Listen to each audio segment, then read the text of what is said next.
Okay, so today we're going to talk about creating activities. Some people might call them programs.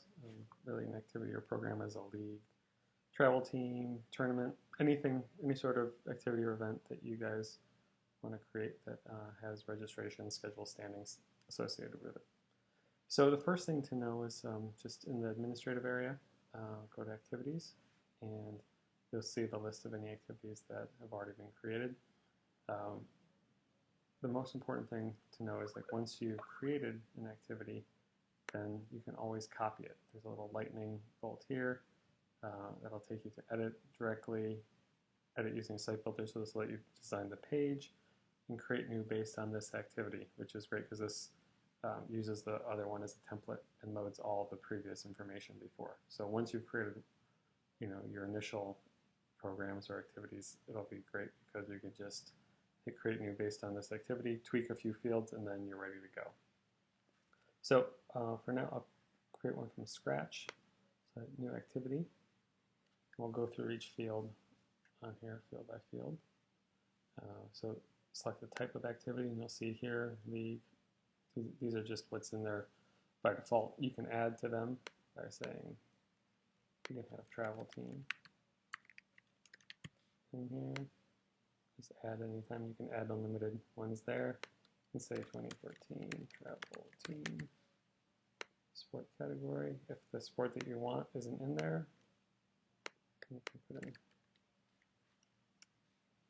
create that. And season, there's some default seasons. If you want to add new seasons, just put them in here and just add them as well. Dates and times, so you can have start time specifically or just leave the time blank.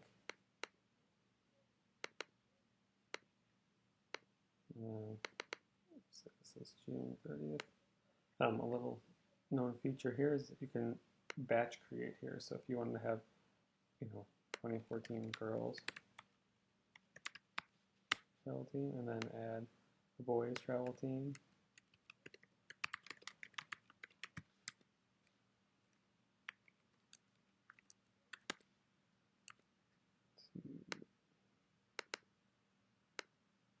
You can add multiple activities really quickly. You can keep on adding them here as well, and we'll just pre-populate those fields and we tweak them. So it's kind of a batch or bulk create there. And you can set the location. If you want to add new locations again, just add new.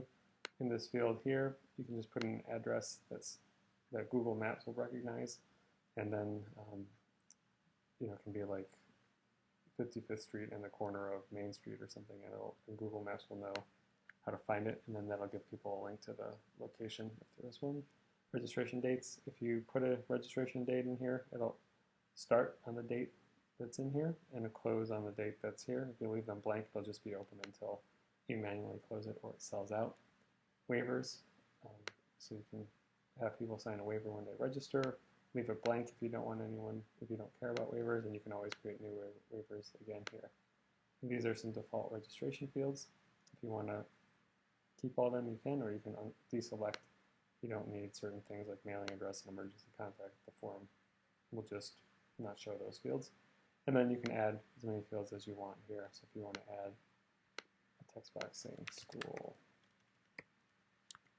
make that required, and you can say positions, make that required.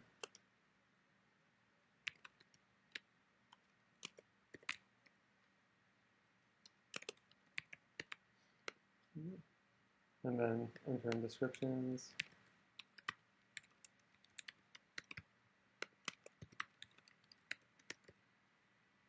Okay. And then registration options. So here's a couple in here, individual and team.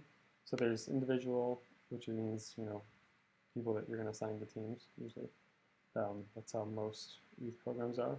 Adult programs, a lot of times teams will be registering for the league, and sometimes there's individual free agent sign up as well. So you can have as many registration options as you want, set up the pricing. Here's a little waitlist option. So this you could also use for tryouts. If you want to have tryouts, just put everyone on the waitlist, and when they make the team, you can just invite them to register. You can go into that in another video. You can restrict based on age or gender. And these are, you can also have additional payment options in here, so you can save, people can send a check, you can make an online deposit, $50, and then they pay the rest later. Down here, there's even add more payment options. You can add a payment plan if you want, and you can say they are $50 up front, and then you set up a payment schedule in here. So say on January 1st,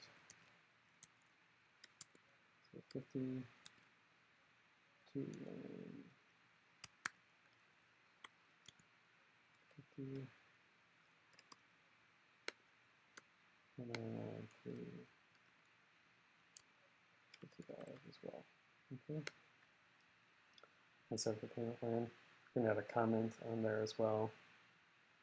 And then the rest of this is just advanced settings you probably don't have to worry about in here. You just hit continue. And then you put it in the folder you want it to go under. You put this just under leagues for now and publish the activities. So now we have the 2 activities on here. You can also, in the future, like I said, you can create new based on this activity, and you also can batch copy.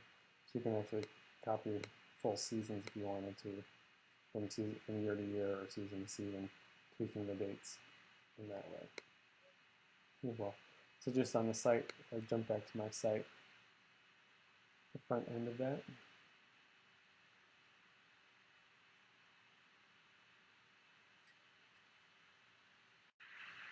we'll see that there's a header up here for leagues.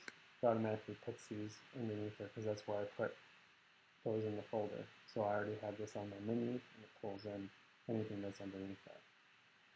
So it's just a relatively brief intro to activities.